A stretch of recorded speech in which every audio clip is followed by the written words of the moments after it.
करेंगे वो है मोशन सिकनेस। ज़्यादातर लोगों को आपने देखा होगा कि ट्रैवलिंग जब करते हैं तो उनकी तबीयत बहुत ज़्यादा ख़राब हो जाती है, नौशिया होना, वॉमिटिंग होना, चक्कर आना, बहुत ज़्यादा जी मत लाना और बहुत सारी प्रॉब्लम्स उनकी बढ़ जाती हैं। फिजिकल बहुत सारी प्रॉब्लम हो जाती हैं, साथ में मेंटल इश्यूज भी बढ़ जाते हैं। तो जिनको ट्रैवलिंग सिकनेस है उन लोगों के लिए कुछ खास मेडिसिन है जो आप अपने पास हमेशा रखिए जब भी आप ट्रैवलिंग कर रहे हो। इसमें सबसे पहली मेडिसिन है कोकोलस। 200 में कोकोलस मेडिसिन जो है वो उन पेशेंट्स को के लिए यूजफुल है जो कार की ट्रैवलिंग कर रहे हो, उनको बस में, कार में या रोड ट्रैवलिंग कर रहे हो, उस दौरान ये ली जाए तो उनको नौशिया वॉमिटिंग नहीं होगी और जो मोशन सिकनेस की वजह से प्रॉब्लम्स होती हैं उस प्रॉब्लम से भी उनको रिलीफ मिलेगा। कोकोलस 200 पोटेंसी आप अपने पास एक डोज आप जाने से पहले लें, एक डोज उसका ड्यूरिंग ट्रैवलिंग लें और एक डोज आप आफ्टर ट्रैवलिंग आप ये लेते हैं तो आप इस मोशन सिकनेस से इजीली बाहर आ सकते हैं और जल्दी ठीक हो सकते हैं। और आगे कंटिन्यू आप इस मेडिसिन को लेते हैं तो नेक्स्ट टाइम आपको ये मोशन सिकनेस की प्रॉब्लम नहीं होगी। सेकेंड मेडिसिन है अर्जेंटम नाइट्रिकम और साथ में बेलेडोना। ये उन पेशेंट्स के लिए है जिनको एरोप्लेन ट्रैवलिंग में बहुत ज़्यादा हाइट पे जाने पे प्रॉब्लम होती हो और उनको ईयर्स में सेंसेशन आ रहा हो, ब्लड सर्कुलेशन उनकी बॉडी में बहुत ज़्यादा बढ़ जाए, रेडनेस उनके बहुत ट्रैवलिंग के दौरान उनमें ब्लड का सर्कुलेशन बहुत तेज़ हो जाए, उनके फेस पे रेडनेस आने लगे, उनके ईयर्स में एकदम से बहुत ज़्यादा आवाज़ सुनाई देने लगे, हेडेक सीवियर होने लगे, तो यहाँ बेलेडोना मेडिसिन उनको दी जाती है। तो ये एरोप्लेन की सिकनेस को दूर करने में काम कर। आर्सेनिक भी इस सिकनेस को दूर करने में बहुत हेल्पफुल होती है। इसका पर्टिकुलर सिम्टम होता है कि बहुत ज़्यादा रेस्टलेसनेस पाई जाती है पेशेंट्स में।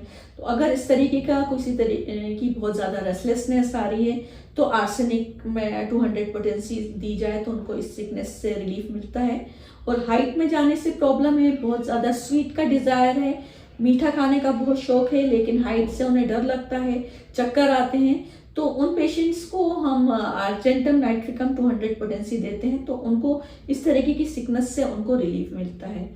कुछ पेशेंट्स ऐसे होते हैं जिन्हें पब्लिक में जाने में घबराहट होती है, बहुत ज़्यादा एंजाइटी होती है, स्पेशली इंटरव्यू के टाइम, स्पेशली एग्जाम्स के टाइम उनको ये बहुत ज़्यादा, उनके हाथ पैर कांपने लगते हैं घबराहट की वजह से, मोशन आने लगता है, उनको लूज मोशन होने लगते हैं।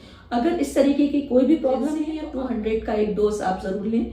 ये आपको इस तरीके का एक फियर है, इंटरव्यू फियर है, एग्ज़ाम फियर है और इस तरह ये कपकपी आ रही है, लूज मोशन हो रहे हैं, घबराहट है, बेचैनी तरीके की एंजाइटी को दूर करने के लिए जेल्सिमियम 200 की पोटेंसी दिन में 2 बार आप लें तो ये, या फिर single dose as per requirement कि कितनी आपकी प्रॉब्लम कितनी ज़्यादा है उस बेस पे ही मेडिसिन डिसाइड होती है। तो या तो single dose twice a day या 30 पोटेंसी में दिन में 3 बार जेल्सिमियम दे के हम आपकी इस प्रॉब्लम को काफ़ी हद तक दूर कर सकते हैं। इसके बाद आता है एक फियर, वो है फियर ऑफ डेथ। और जिस पेशेंट को कहीं भी जाने में ये फियर हो कि मैं फियर ऑफ डेथ हो और उसको सडन कोल्ड विंड, किसी भी ठंडी हवा की वजह से ये प्रॉब्लम एकदम बढ़ जाए, बहुत ज़्यादा डर हो, बहुत ज़्यादा एंजाइटी हो और उस डर की वजह से उसको बहुत ज़्यादा कफ कोल्ड हो गया हो, फीवर आ जाए, हेडेक आ जाए, तो उन पेशेंट्स के लिए एकोनाइट 200 दी जाए तो उनको ये फियर से भी रिलीफ मिलता है और उनका कफ कोल्ड और वायरल इन्फेक्शन भी दूर होता है।